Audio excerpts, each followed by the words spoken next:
Hello again. Hi. As you can see, from chapter 6 to 7, I've moved over to slightly over.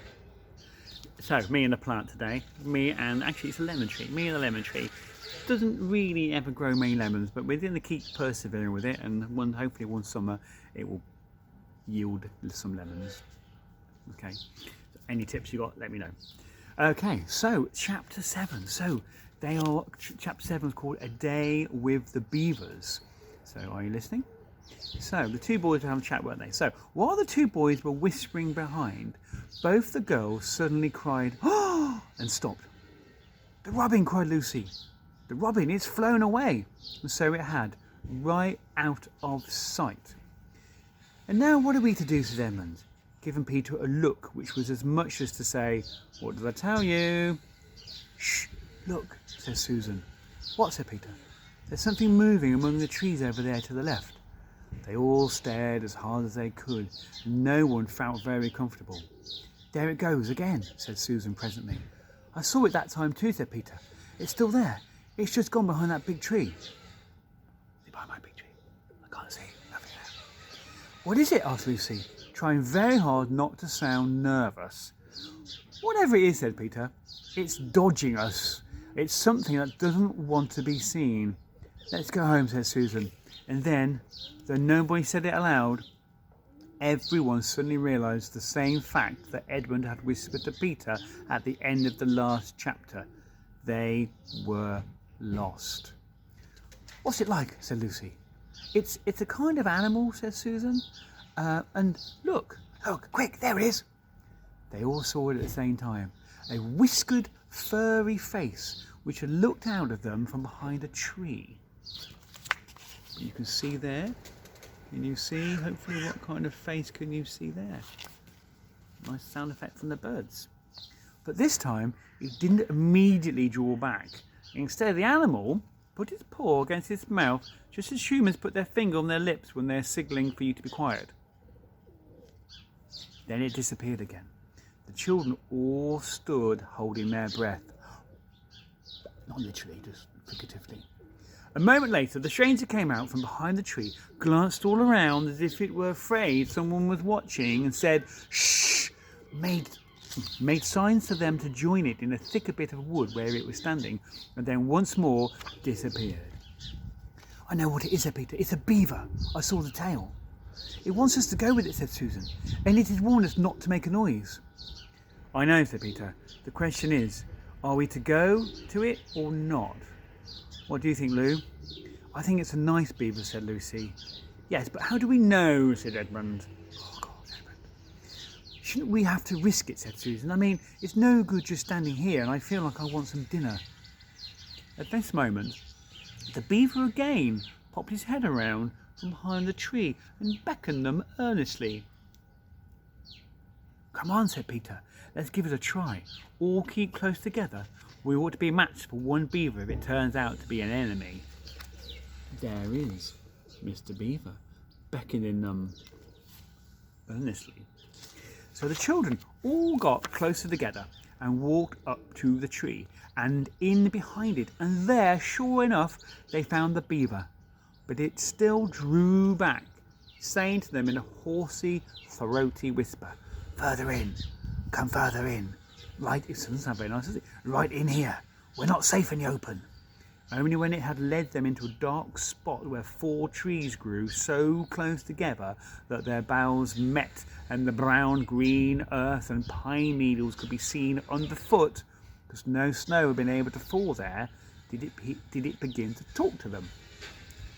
"Are you the sons of Adam and the daughters of Eve?" it said. Actually, I'm going to change the accent there, okay? "Are you the sons of Adam and daughters of Eve?" it said. "We're some of them." "Shush," said the beaver. "Not so loud, please. We're not safe even here." "Why, who are you afraid of?" said Peter. "There's no one here but ourselves." "There are trees," said the beaver. "They're always listening. Most of them are on our side, but there are trees that would betray us to her. You know who I mean?" And he nodded its head several times. "If it comes to talking about size," said Edmund, "how do we know you're a friend?" "Not mean to be rude. Not mean to be rude, Mr. Beaver. added Peter. But you see, we're strangers. Quite right, yep, said the Beaver. Here is my token. With these words, he held up to them a little white object. They all looked at it in surprise, till suddenly Luce said, "Oh, of course, it's my handkerchief, the one I gave to poor Mr. Tumnus." "That's right," said the Beaver. "Poor fellow, he got wind of the arrest before it actually happened, and he handed this over to me. He said that if anything happened to him, I must meet you here and take you on to..."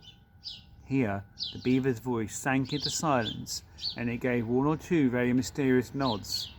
Then, signalling to the children to stand as close around as they possibly could, so that their faces were actually tickling his whiskers, it added in a very, very low whisper, "They say Aslan is on the move, perhaps has already landed." Aslan? And now a very curious thing happened. None of the children knew who Aslan was any more than you do. But the moment the Beaver had spoken these words, everyone felt quite different. Aslan? Perhaps it has sometimes happened to you in the dream that someone says something which you don't understand, but in the dream it feels as if it has some enormous meaning, either a terrifying one which turns the whole dream into a nightmare, or else a lovely meaning, too lovely to put into words, which makes the dream so beautiful that you remember it all your life and are always wishing you could get into that dream again. Has that ever happened to you? It was like that now. At the name of Aslan, each one of the children felt something jump inside it, in its inside. Edmund felt a sensation of mysterious horror. Peter felt suddenly brave and adventurous. Susan felt as if some delicious smell or some delightful strain of music had just floated over her. And Lucy got the feeling you have when you wake up in the morning and realise it is the beginning of the holidays or the beginning of summer. "And what about Mr. Tumnus?" said Lucy. "Where is he?" "Shh," said the Beaver. "Not here. I must bring you where we can have a real talk and some dinner." No one except Edmund felt any difficulty about trusting the Beaver now. And everyone, including Edmund, was very glad to hear the word dinner.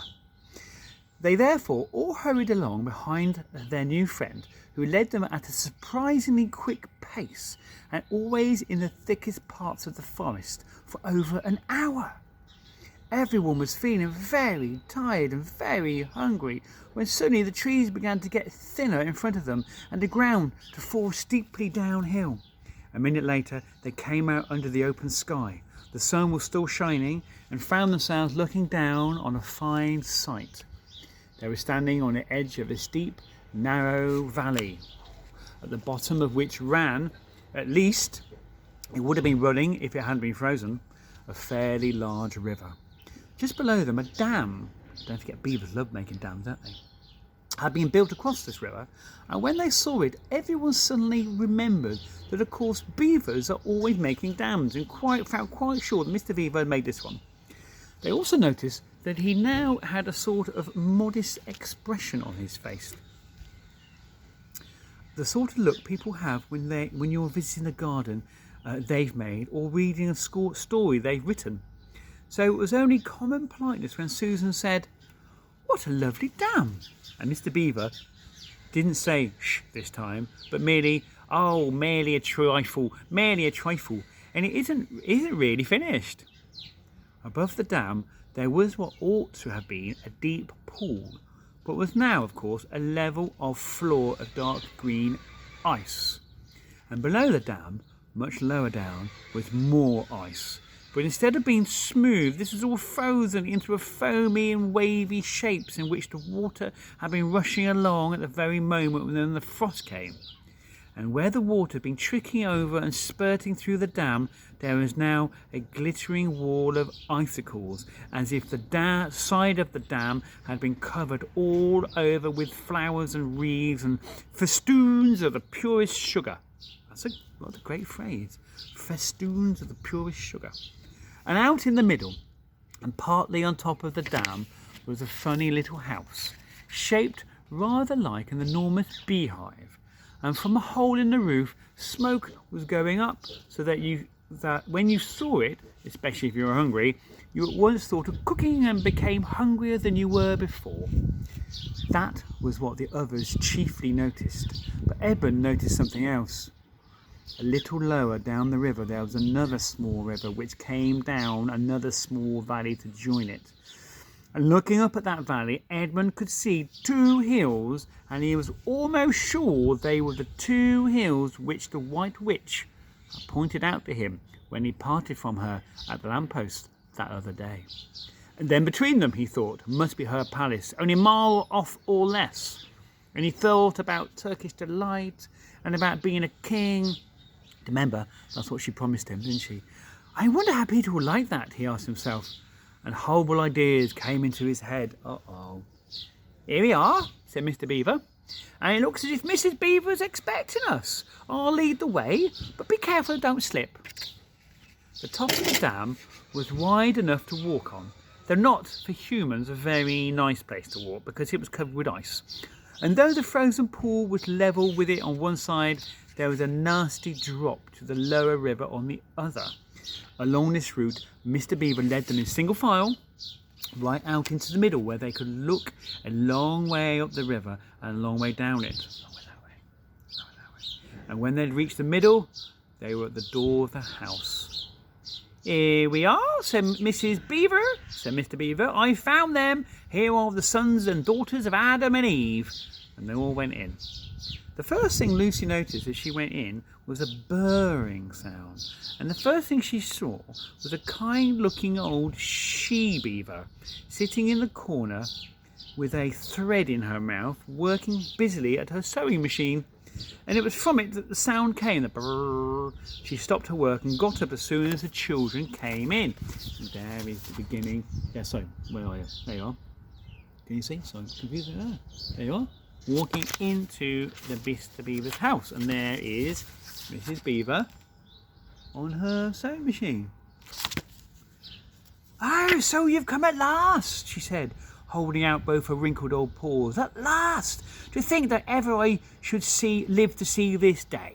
The potatoes are boiling and the kettle's singing, and I dare say, Mr. Beaver, you'll get us some fish. That I will, said Mr. Beaver, and he went off out the house. Peter went with him, and across the ice of the deep pool to where he had a little hole in the ice which he kept open every day with his hatchet. They took a pail with them. Mr. Beaver sat down quietly at the edge of the hole. He didn't seem to mind it being so chilly, looked hard into the hole, then suddenly shot in his paw, before he could say Jack Robinson, and whisked out a beautiful trout. Then he did it all again until they had a fine catch of fish. Meanwhile, the girls were helping Mrs. Beaver to fill the kettle and lay the table and cut the bread and put the plates in the oven to heat and draw a huge jug of beer for Mr. Beaver from a barrel which stood in one corner of the house, and to put on the frying pan and get the dripping hot, get the oil really hot. Lucy thought the Beavers had a very snug little home, though it was not at all like Mr. Tumnus's cave. There were no books or pictures. Instead of beds, there were bunks like on board a ship, built into the wall. Sounds like a Stone Age house, doesn't it? And there were hams and strings of onions hanging from the roof, and against the walls were gun boots and oilskins and hatchets and pairs of shears and spades and trowels, great gardening things, and things for carrying mortar in, and fishing rods and fishing nets and sacks. And the cloth on the table, though very clean, was very rough. Just as the frying pan was nicely hissing, Peter and Mr. Beaver came in with the fish, which Mr. Beaver had already opened with his knife and cleaned out in the open air. You can think how good the new caught fish smelled while they were frying, and how the hungry children longed for them to be done, and how very much hungrier still they'd become before Mr. Beaver said, "Now we're nearly ready." Susan drained the potatoes and put them all back in the empty pot to dry them on the side of the range, while Lucy was helping Mrs. Beaver to dish up the trout, so that in a few minutes everyone was drawing up their stools. It was all 3-legged stools in the Beaver's house, except Mrs. Beaver's own special rocking chair beside the fire, and preparing to enjoy themselves. There's a jug of creamy milk for the children. Mr. Beaver stuck to beer. and a great big lump of deep yellow butter in the middle of the table, from which everyone took as much as he wanted to go with his potatoes. And all the children thought, and I agree with them, not me, the author, that there's nothing to beat good freshwater fish. I don't think that.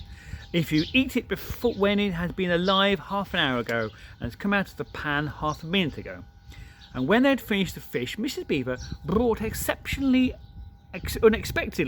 out of the oven a great and gloriously sticky marmalade roll, steaming hot, and at the same time moved the kettle onto the fire, so that when they had finished the marmalade roll, the tea was made and ready to be poured out. And when each person had got his or her cup of tea, each person shoved back his or her stool so as to be able to lean against the wall, and gave a long sigh of contentment.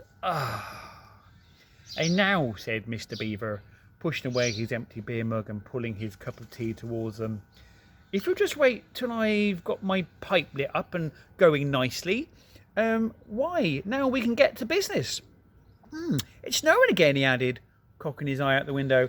"That's all the better, because it means we shan't have any visitors, and if anyone should have been trying to follow you, why, he won't find any tracks." Clever thinking, isn't it? Who's going to follow them? And here they are. Look at that amazing picture. Look at that amazing picture. All around the table, having that amazing meal we just described. Makes me hungry now. Almost time for my lunch. Oh, that ends that chapter.